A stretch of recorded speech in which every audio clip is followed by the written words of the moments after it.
All right, K-Flight cleanup settlement agreement. Okay, so this has been a long time in coming. The court has taken an aggressive position in trying to pursue insurance as well as potential liable parties. In October 2012, there was a agreed order with Ecology for the court to conduct a remedial investigation and feasibility study. The period from 2012 to 2015 consumed much of that time in that investigation, including the mill demo, so that the visual investigation could be done after the mill was demolished, and then led to the negotiation on a draft cleanup plan. And then finally, in May of 2015, Ecology approved the study that was the remedial investigation feasibility study, and they approved the final cleanup action plan. So then the court proceeded to pursue the cleanup. And as we were working through the cleanup, we also were working with insurance and other potential liable parties, but it wasn't until pretty much we completed the cleanup that we were able to come to some type of agreement.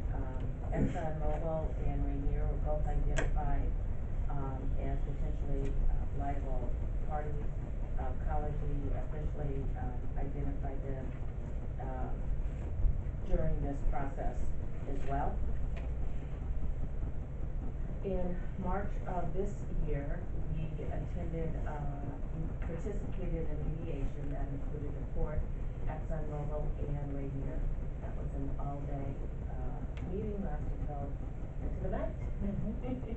But we were able to work out tentative terms with Exxon, and we continue to work with Rainier beyond that mediation meeting, and eventually agreed to tentative terms with Rainier. And then it's been with legal at both Exxon, Rainier, and with the court, going back and forth until we've been able to reach this settlement. And in the settlement, we will be receiving $5.5 million from Exxon and $2.2 million from Rainier. The court paid $8.9 million, almost $9 million for the actual cleanup. $6 million of that had been reimbursed by the insurers, and so that leaves a balance where the court has been out of pocket nearly $3 million. So the settlement with Exxon and Rainier will first go toward paying the court's $2.9 million out of pocket expenses, and then the insurance has a right to recover some of the funds that it paid that the PLP should have paid. And then also the court received grant funding from the Department of Ecology, and we will be returning funds to Department of Ecology's grant in order based on their grant requirements of how to return funds.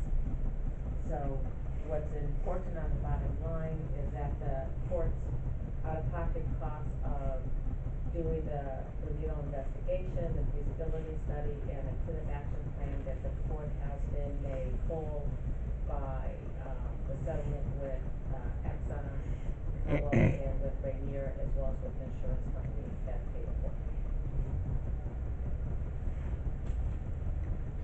I was wondering, Simon, if you could explain to me what made this different than times in the past where we got this identified, cleaned up, and the liable parties paying in a 4-year time span, which seems to be lightning speed in this type of market. I mean, what happened differently this time? And my sense of it is that the most important factor in this entire cleanup process has been that this court was in a financial position to be able to support the costs associated with the cleanup. I think what you'll find if you that's correct. Right. If you were to do a survey of other similar sites around the state owned by public entities, whether courts or otherwise, they're often encumbered by financial challenges that would not allow them to take the kind of of aggressive approach that this board did. And very often those kinds of sites are swallowed up in litigation involving the potentially liable parties and also the insurance company. I think through careful fiscal management and very good foresight on the part of this board,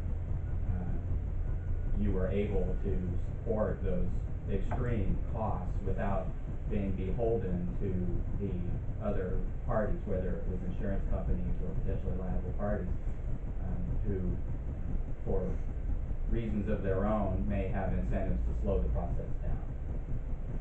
So that's kind of the short answer to the question. I'm not sure if that's what you were looking for, but I believe that really that has the most to do with this successful cleanup at what is a relatively rapid pace. It seems like this is a different way to do it, and it seems to be a very successful way if financially you could pull it off. What I anticipate, and this is just my own sort of anecdotal sense of things, is that this experience with this site very well could be held up as an example for other public agencies to emulate. I suspect that this will be discussed widely as an example of a highly successful undertaking by the Port of Port Angeles. Great, thank you. I think it's also very good for the Department of Ecology and the Monthly Grant Program. Their ability to fund the $2 million grant, $2 million grant up front, for us, helped us to be able to take more of that aggressive position because we were awarded a $2 million grant from the project. And that's significant. And now they'll be returning those funds to them. If that's what it takes in order to move it forward, it's worthwhile receiving it, doing accounting, and returning it back into the pot. Well, I would just like to commend the staff and the prior commission even, that they had the foresight and the board had the financial ability to do this, because I think it's an exceptional conclusion for our community that's going to turn it into jobs much quicker than normally would happen. You took the words out of my mouth, because I do commend both Commissioner McAleer and previous commissioners, and I've been involved in this too, and our staff for taking this risk. This was a risk. We had to put a lot of money out there to get this cleanup done. But with the money that we had and we were able to get from the Department of Ecology and staff and legal staff too, staying as aggressive as they could to get those funds back to us, we are light years ahead of where anybody else would be. But we're just receiving this money now, but we are virtually ready to start designing buildings. That is really unheard of. Yes, we took a risk, and I'm really thankful that with the monies that we were able to get back from the others, that we can not only give some back to our insurance companies, we've been made whole, but we can return money to Department of Ecology, and that is taxpayer money, and that will allow Department of Ecology to provide grant money to someone else to do another restoration of cleanup. I'm really excited about this. I think that's the biggest point here, is that no taxpayer money in the end was spent on cleaning this brownfield project. That's huge. Good job. And so with that, I will move to approve the terms of the settlement agreement in the form attached here too, and authorize the executive director to sign the settlement agreement as presented. I second that. We have a motion and a second. Any further discussion? Hearing none. All in favor? Aye. Aye.